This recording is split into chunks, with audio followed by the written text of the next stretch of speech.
And then we cut to another animated scene where we see the Constitution class Enterprise fully realized in animation. We cut to Pike's quarters, and you best believe that we have Pike, Una, Mbenga, Chapel, Spock, Ortegas, La'an, and Uhura are all there, and they are all animated, and it is fabulous. They blame it Yes, it on the is. Orion It is Hurricane, definitely fabulous. the special ingredient that the Orions gave them that, will, like Mariner says, no, that will ruin your life. That will ruin your life. Spock's arm is going all wibbly wobbly. Basically, they're on psychedelics, which is why everything feels very two-dimensional. And then Mbenga just goes, "What the hell is in this thing?"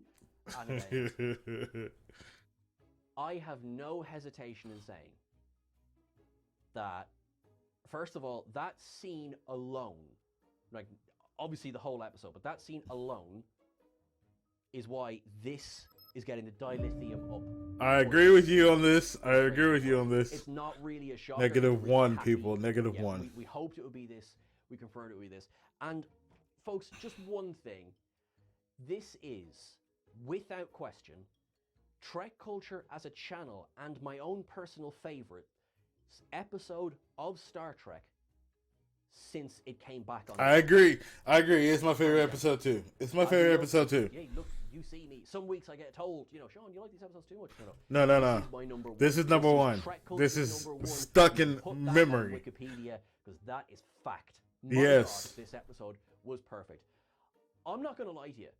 I have no idea what the number of ups is for this episode, but I know 81. it's broken records. 81. Also, That's a lot most. Or a drink or something, because they just did not. Yeah, get him a drink. Get him a drink.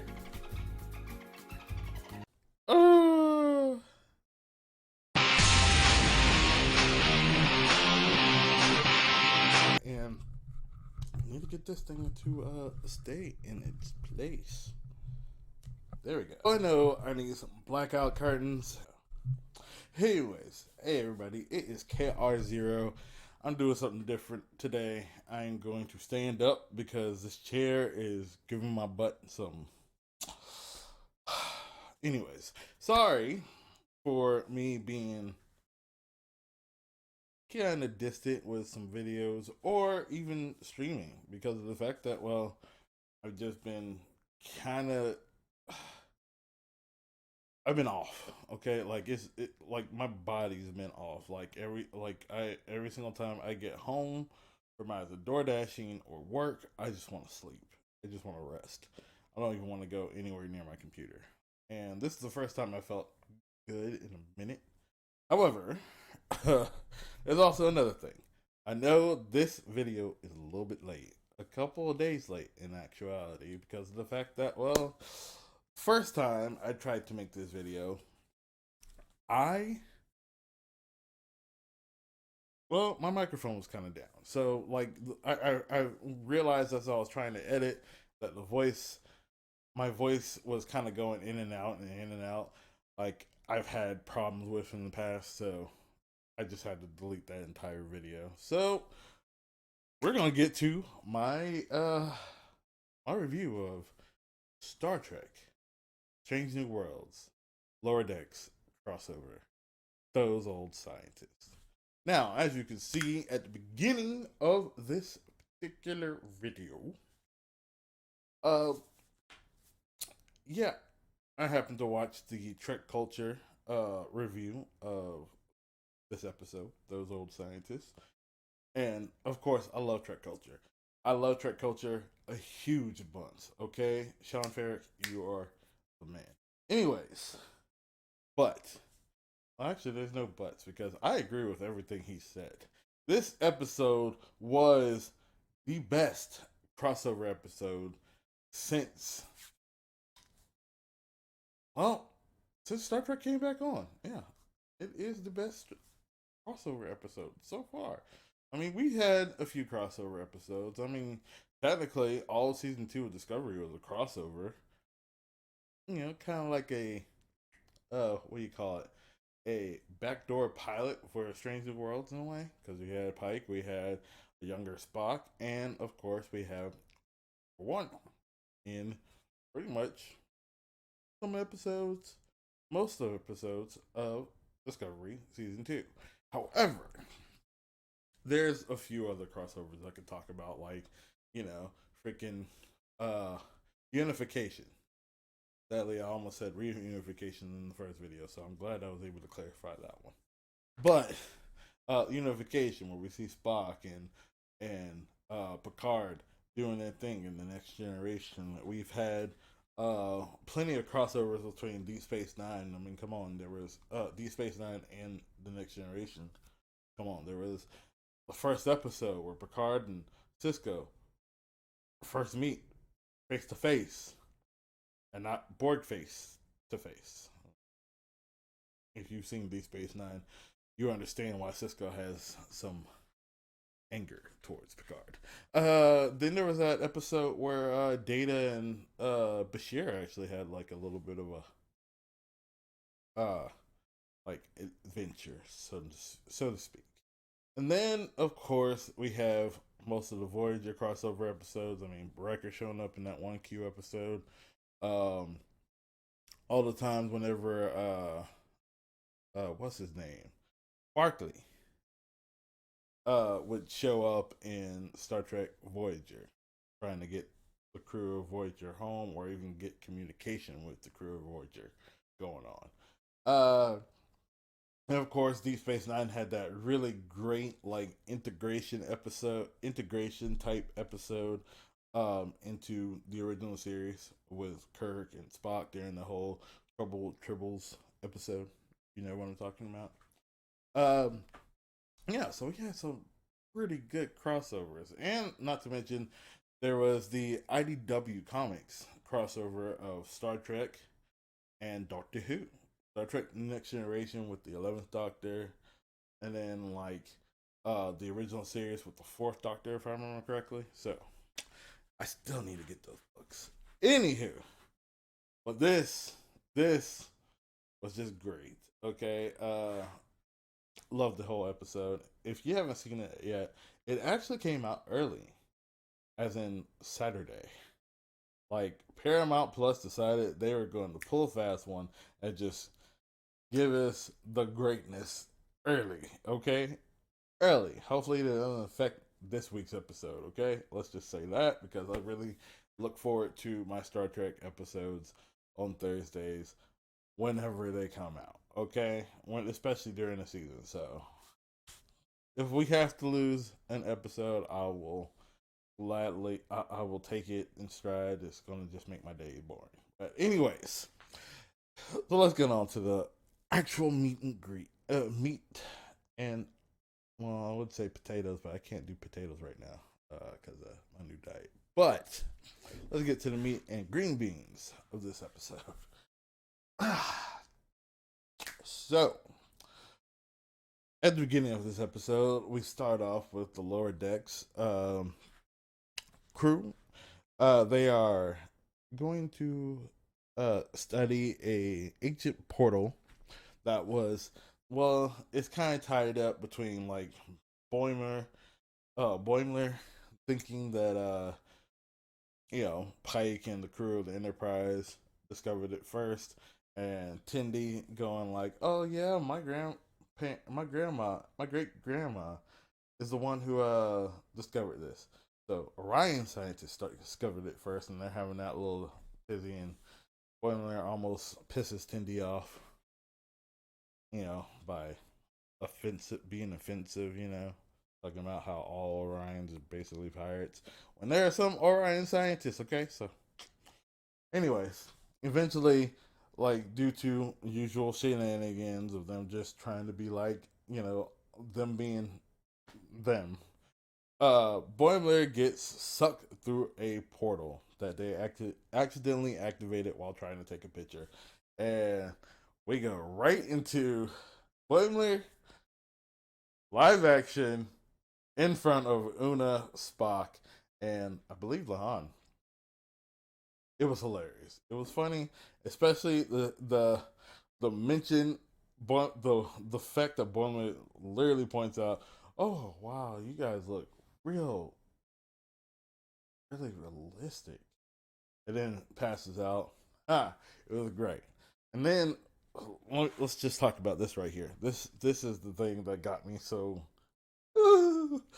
uh, they start off the opening, okay? You know, the usual opening cinematic, but this time it's all animated. Okay, it's the Star Trek Strange New Worlds opening animated, and they even have the warp nacelle uh, parasite or thing that just sucks off the it's just sucking off the warp nacelle. I was good. And then one thing that Trek Culture pointed out that I never actually realized in most of I had to go back and watch all of Lower Decks to see if I see it. The Space Panda. Oh good lord. I never noticed the Space Panda before.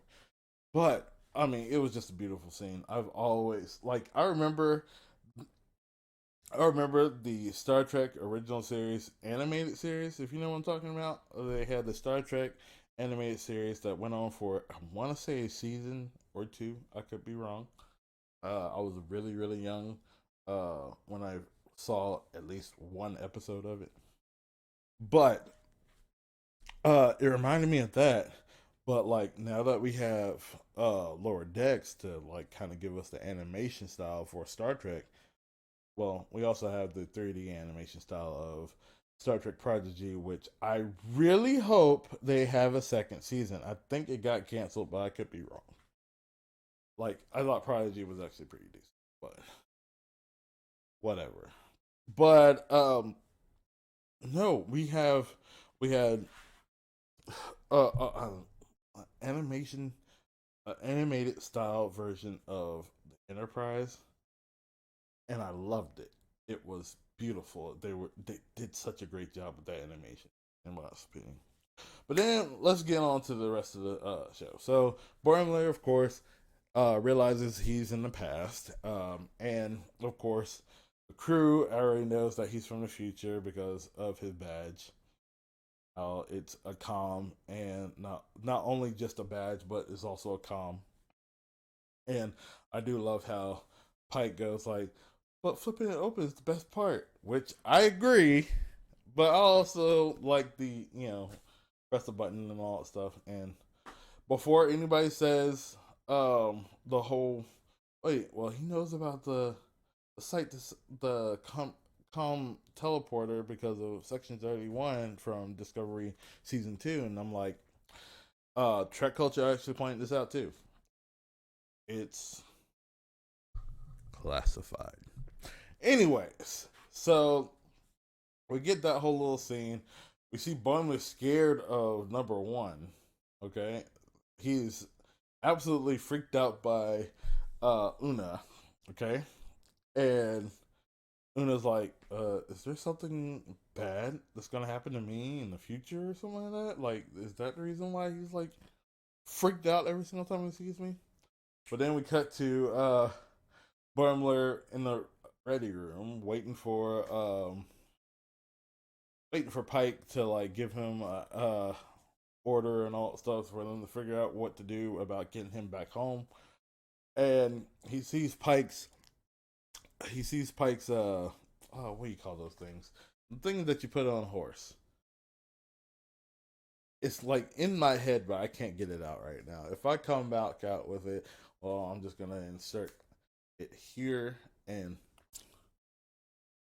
but you see him see no the saddle. That's what it is. Anyways, you see Boimler see Pike's saddle, and he goes up to it. He's like, should I? Like, can I touch it?" He touches it. He's like, I got it. I gotta try it. And then he goes, puts it up, decides he's gonna sit on it, and he goes, "Riker." And I love that bit because so I also watch The Ready Room, hosted by Wesley Crusher himself, Will Wheaton, and I watched this episode's Ready Room episode, and it turns out that okay, first and foremost, person directed this episode, none other than Jonathan Frakes, aka Will Riker, or what was his other version? John Riker? I could be wrong. Anyways, but Will Riker himself, Jonathan Frakes, directed this particular episode, right? And what's funny is that Jack Quaid, who plays Boimler, who's not only the voice of Boimler, but actually played Boimler in this episode, when they were shooting that scene, Jonathan Frakes was in the room and he decided to do it. He ad-libbed that entire thing and he did it, and he was just like, oh, yes. And when you find out that that's exactly what happened, it's just like, oh my God. I'm so jelly right now. Like, good jelly. Good jealous, okay? Jack Quaid did what every single one of us Star Trek fans would have done in that position, okay? So let's get on with the story. So, of course, Boimler is just shocked to see all of these different things going on. Eventually, they called back to the planet to like investigate a little bit more. When an Orion ship shows up, basically beams the portal aboard their ship and just absconds away with it. So Boimler realizes he's kind of stuck for a second until they can find a way to get the portal back. They got to hunt down the Orions, of course. But while they're doing this, Boimler's seeing a few other things that he's never noticed. Like while they were on the planet surveying the portal and trying to figure out how we can get Boimler back home, he noticed that Spock laughs. And as we know through episode 5, Spock has now experienced his human side a little bit more, and he's trying to um, explore that a little bit more. So, but for Boimler, he thinks that just him being in that time is affecting Spock and affecting time, basically, because he knows Spock to be super serious, logical man, would never laugh, would never smile. In fact, every single time you see Spock smile in this episode, they get a close up of him smiling, and it's just like it's the creepiest smile ever. Like they make it into the creepiest smile ever. Like he goes to see Christine at the lounge. Well, the recreation lounge, and he sees Christine and he smiles, and Boimler sees it, and it's just like he just and Boimler was like just freaked out by it. And of course, we also find out that Pike's birthday is coming up. So through Boimler, and of course, the rest of the crew finds out through Boimler that Pike's birthday is coming up. So there's that whole little thing. So the episode moves along. They eventually get the portal back. However, they have to, thankfully, due to Boimler doing some things. This episode was pretty comedic, just by the way.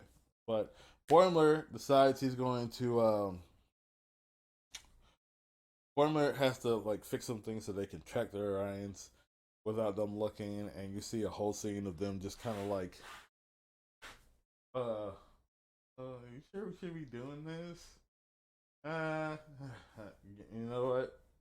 It works, it works.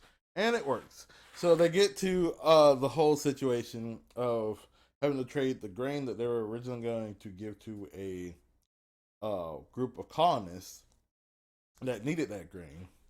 They trade that grain in for the portal due to, of course, Pike's obvious persuasive skills, okay, that Boimler automatically brings up, and also brings up about how fucking fine Pike's hair is. I mean, whoever does the wardrobe and makeup, they did an amazing job with Anson Pike's hair. Okay, that hair is just to die for. I won't lie. Okay, I'm a black man. I know I got the curlies and the curl, but I have to admit, Anson Mount has that hair. Okay, he has the hair that I'm kind of jealous of, just like I'm jealous of the 10th Doctor's hair. Okay. Anywho, so they're about to send Boimler back through the portal, and of course, what do you know? Mariner jumps through the portal, and she shows up, and we see Mariner in live action as well, Tawny Newsome. And here's the thing, okay? One thing that all of us didn't realize is that Jack Quaid and Tawny Newsome are taller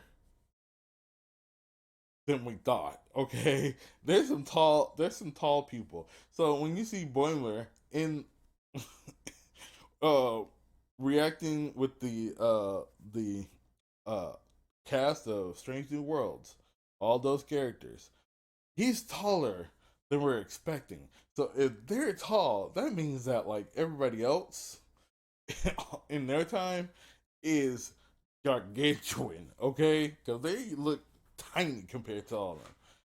Huh. Anyways, so let's just factor in that whole thing. So of course, Mariner shows up and she's just basically being Mariner as usual. I mean, she shows up, she doesn't realize she kind of messed things up, and she's like, "Hey, I found you, I saved you, I'm good." You know, she's all happy about the fact that she just went in to save her friend Boimler. However, she realizes she's in the past, and instead of like Boimler freaking out and not going out, Mariner's just like, Meredith's like, "Oh, cool. I'm in the past. Woohoo! Okay, so where's her? Is her here? Where's her? Like she's just more focused on her. She wants to see her. Okay, because of course her is like the best. Okay, like not only that, but black girl, you know, black future girl, seeing Uhura is like a big deal. Okay, I mean it's a big deal for any black person to see the character of her, especially black women, especially nerdy black women, know about Star Trek. If you know about Star Trek and you're a black woman, goodness gracious, you're about that life, okay? Nichelle Nichols. Anyone? So, like, I wish I would have met her beforehand, but who knows? There's a possibility I did when I was really, really young, but I was too young to notice. Like, I know we met George Takei because my sister during this my dad would tell us the story constantly. He took me and my sister to a convention that had some of the Star Trek cast. Like George Takei, well, for sure George Takei was there. And it was this like really small like area and all that stuff. And like the start of the Star Trek song starts to come on, the instrumental, and my sister just stands up in the middle of this crowd and just recites the final frontier. But she's a little kid, so she doesn't know all the words and all that stuff. She's just using the words that she can go, she knows, and like just using it the way she can. But my sister just recites that entire thing, and like my dad was saying how everybody in that convention hall, including George Takei, looked at my sister as just smiling, and they like all shut up to hear this, and they were just smiling. Oh goodness, my sister was a social butterfly back then. But back to the show. Back to the show. But yeah, Uhura is a big deal. So that was a big thing, and Celia Rose Gooding does a great job playing Uhura, a young 22-year-old Uhura, and she did a great job in this episode as well. So of course, Mariner, they're trying to figure out ways for them to uh, see if they can get back home by translating the text that's on the portal by uh, by possibly creating, um, finding or at least synthesizing more heronium, which is the element that they need in order for the portal to actually work. So Mariner gets the idea of like, oh yeah, this is my way to like meet her and actually speak to her and that stuff. So she plans to be like, oh yeah, I can translate stuff. I have the ability to. I have some.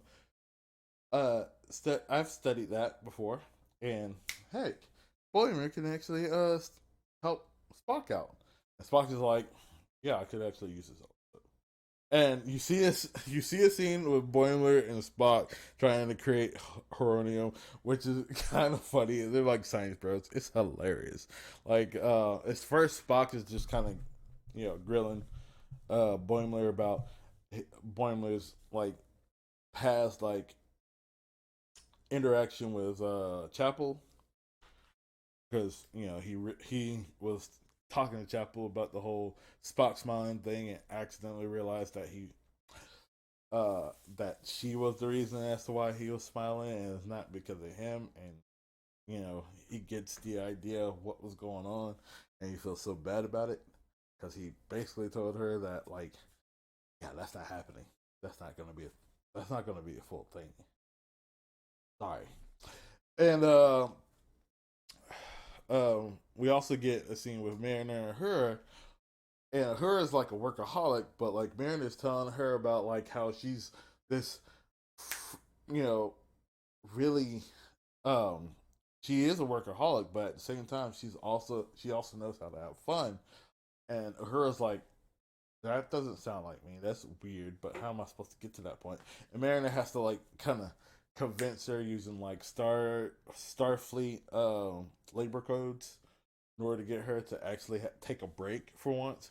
And her taking a break actually helps her uh figure out what kind of translation it is. So I'm not going to get into nitty gritty about that whole little thing, but they do bring up there's these drinks known as Orion Typhoons, right?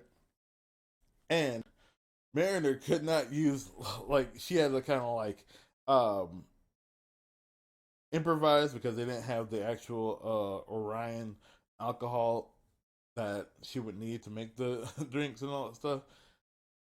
You're gonna see what happens with that a little bit later.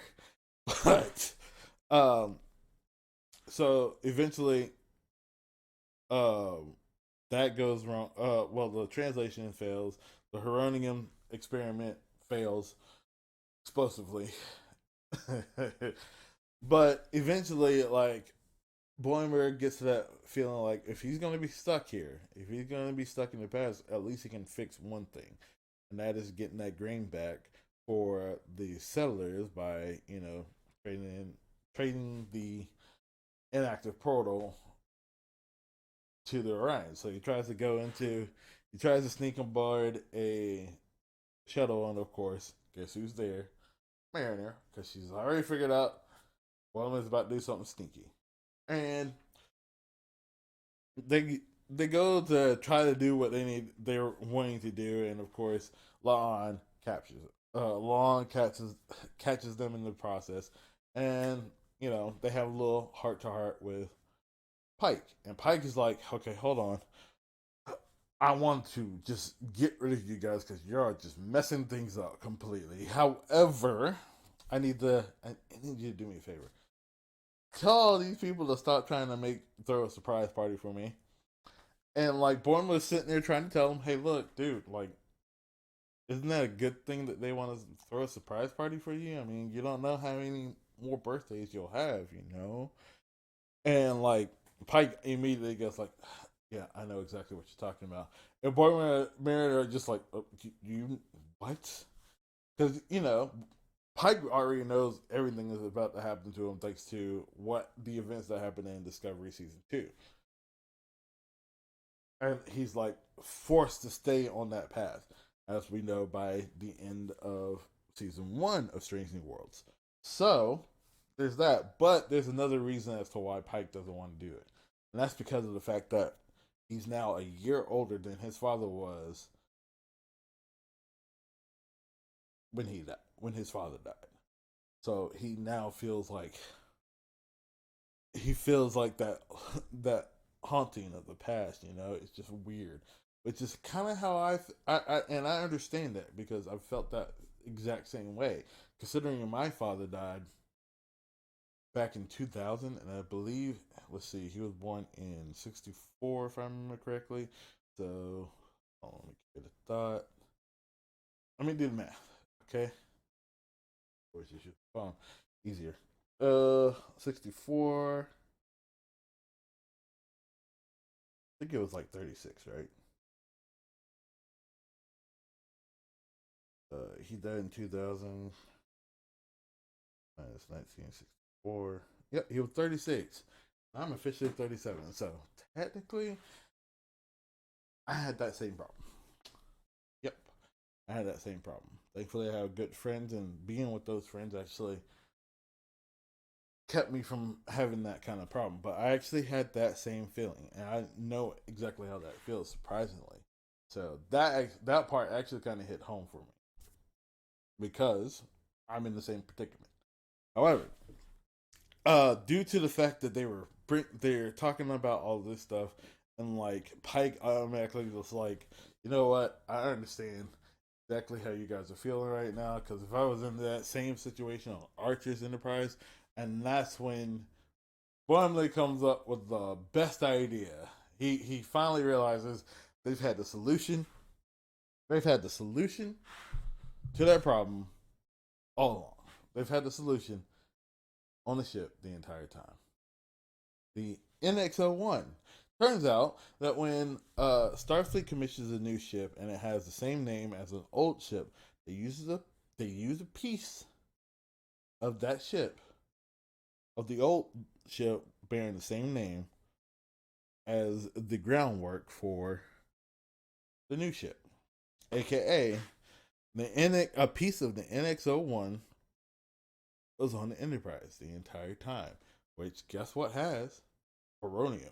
We have a situation where Uhura and Ortegas is basically having like a hero worship moment of, like, the pilot of the next 01. I forget his name because I never actually watched Enterprise. I might have to, like, you know, fix that. And of course, Hoshi, I think that's her name. Hoshi Sato. Yeah, surprisingly, I remember her name, but who was also a communicator and linguist, who also was a linguist. I cannot say the word, okay? Basically, she knew 84 languages, and Uhura's having a hero moment over her, and of course, Ortegas is having a hero moment over the pilot of the XO1 Starship Enterprise. So, and they're like, wait a minute, do we sound like, and they look directly at Boimler and Mariner, and Mariner and Boimler are just like, yep, you sound like us. And so eventually Boimler and Mariner end up going back to the future thanks to them getting that Heronium and being able to go through. Although Rutherford and Tendi almost go through the portal as well, which I would have loved to see them in live action as well, but I'm glad, we can only get two. So, and there's a funny scene where Pike going like, nope, just stay back there. We're going to let them go through. Okay? Let them go through. So, but before we do that, so the whole number one and Boimler situation. So when Mariner shows up, at one point, she, uh, number one kind of, Una kind of confronts Mariner about why is it that everybody in the future are afraid of me, and Mariner pretty much points out, oh no, that's Boimler. Like he has a poster of you in his bunk, and at first Una's like, wait a minute, he has a pinup poster of me, and she's thinking sexually, like it's a sexual reason why he has a poster of her in his bunk. And Mariner's just like, yeah, it's a poster that you pin up. Like Mariner thinks it's like complete harmless because she knows it's harmless. She understands the reason why, and we get that um just before they leave. And what it is basically Una is the poster girl or poster woman of Starfleet. Like they have her face is on every poster, every recruitment poster, everything, saying "Ad Astra, Ast, Ad Aspera." If I remember correctly. Oh my god, I can't. Why? I watched the episode yesterday and I watched the episode on Saturday, and I'm probably gonna end up watching it as soon as I finish this video before I do any DoorDash. So maybe I should have refreshed myself beforehand. Who knows? Who cares? Anyways, so but yeah, that was like the most heartwarming thing because it was like after everything that happened in at the beginning of this season, at the end of the first season, and at the beginning of this season of Strange New Worlds, especially in episode 2, a great episode as well. That was like a really good heartwarming thing. Like she kind of, of course, she like gives him hell for like explaining that to her because time and all that stuff. However, it was sweet. It was like a really sweet moment, and I loved it. Oh my god! And Boimler even admits to her, like, "Yeah, you're the reason why I joined Starfleet. Like the reason why Boimler has been doing all like been in like I gotta be like on my shit is because he looks up to Una like big time. So they're back on the back to the actual bit of the story. So by the end of the episode, you know, the ensigns are back on the Cerritos, and we see the poster, and it turns out the poster was actually there in the first at the beginning of the episode as well. I just never noticed it, but we see the poster, and of course Ranson, their number one, their commander, um, he goes up to him. He's like, "Yeah, Numero Una, she hottest woman in Starfleet." And I always forget this, but Jerry O'Connor is the voice of Ranson in Lower Decks, and he's married in real life to the actress who plays Una Chin Riley, aka Rebecca Romaine. I always forget that they got married, which is actually kind of cool because it's like the nerdy boy ends up with the hot girl.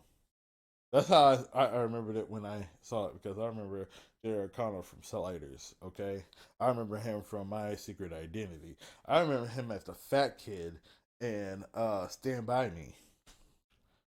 Yeah, so he's kind of an inspiration to me, especially when I finally lose more weight. Anyways, so yeah, we see that part, and then like we cut away from the Cerritos, and we get back to the Enterprise, animated, okay, and then we see all the main cast members of Strange New Worlds animated, and it's so good. And then like by the time like at one point they all realize something seems off. Like, why does everything feel two dimensional? And you see Spock's arm kind of waving all weird and being elongated, and they're wondering what the heck. And it turns out they got due to their like, oh yeah, I forgot to say this. So while they're about to get on the portal, they actually run into the Orions again because Boimler and Mariner actually got a message out to the Orions to come back and get the portal. Blah blah blah. Well, they figure out a way to do this. So Pike tells the Orions, "Hey, look, how about this? How about this? How about we do this? Um, you guys will get all the credit for discovering this portal because they're time travelers. We just need to use this portal one more time, right? To get them back home. So we'll give you guys uh the credit for discovering this portal.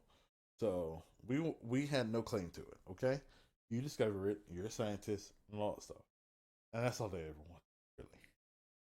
But due to their trade and all that stuff and that whole little good faith negotiation, well, they also gave them some Orion alcohol, the very Orion alcohol that Mariner said they didn't have in order to make the Orion typhoons. So it turns out the typhoon, the Orion alcohol or Orion L or whatever it is, it's a psychedelic. So the reason why they are feeling the effects of feeling like they're animated and all that stuff is due to the drinks. And even in Becca's like, what is in these things? Oh, it's beautiful. It was a beautiful ending to a great episode. And like I said at the beginning, like I was saying when I watching the last bits of That Culture's review of this particular episode, I wholeheartedly agree. That 81 up was necessary. That negative down, yeah. Sean Ferret, please get him a. Please get that down counter a damn drink because it was bad. Negative one downs. Woo! But yes, this was such a great episode. I wholeheartedly agree with Trek Culture about this being a great episode. In my review, yes, it's gonna suck. I get it. I'm getting off work. I'm tired as heck. I'm gonna try to take a nap while watching this episode again and get on to some DoorDash so I can make a little extra money. However, you know, I had to review it. Okay, this is my favorite show. These are some of my favorite shows. Star Trek is coming back hardcore in the best way possible. The way that us Star Trek fans have always been wanting it to come back. However, don't get me wrong. I love Star Trek Picard. Star Trek Picard season 3 was actually the best season of Picard so far. Okay, I love the first season and I love the second season. Forget about whatever anybody else says. I actually love Star Trek Discovery, regardless of what other people may say. There are some downs. I will give each of these seasons, but Strange New Worlds is going in a great direction. Like Lower Decks crossover is great. I love Lower Decks as an animated comedy Star Trek show. Yes, I feel like we needed that. This episode was comedy. I love that. I love how they treat. I love. Jonathan Frakes actually said something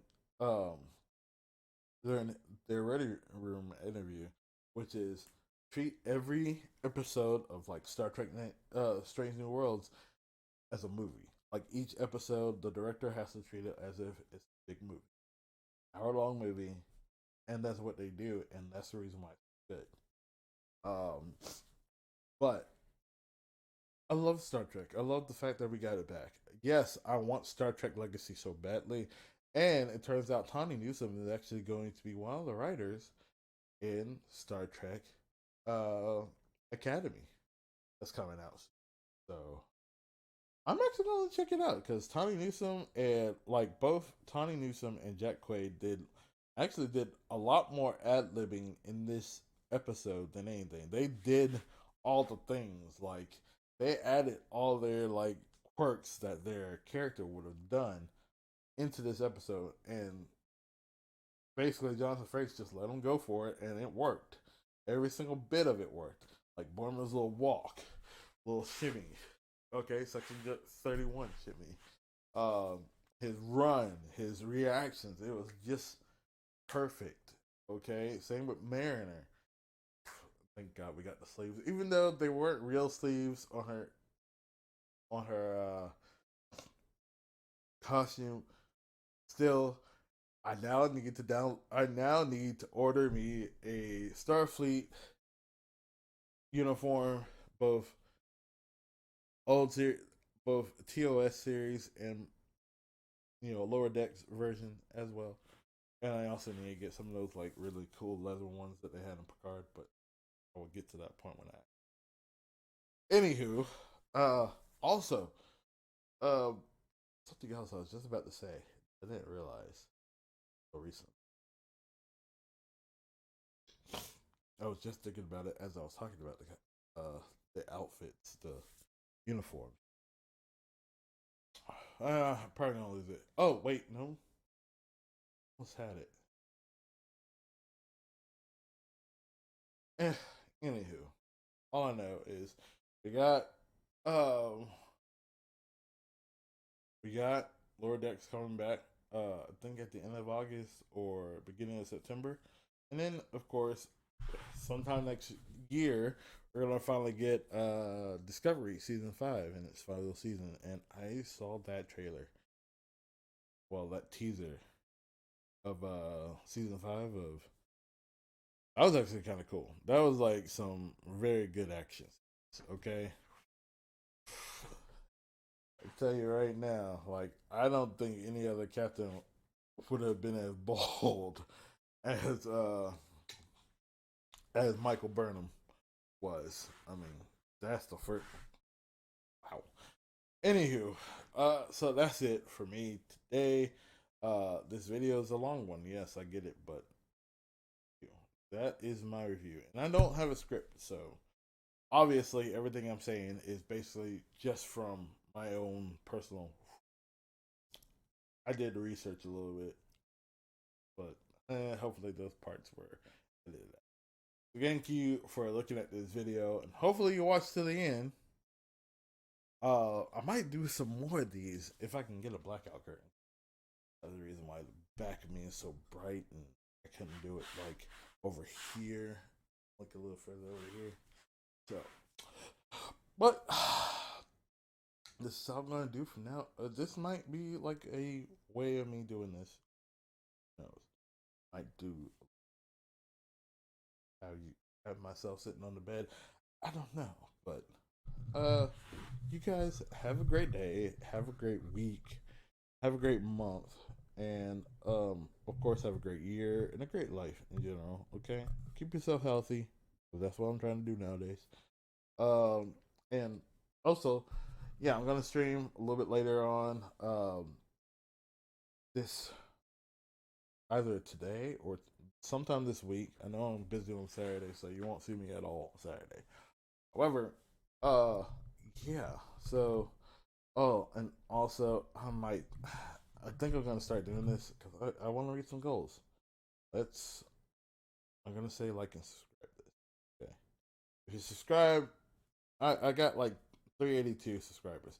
I'm just trying to get up to 400 by the end of by the by the beginning of September. So if y'all can help, if you can help a brother out, help a brother out.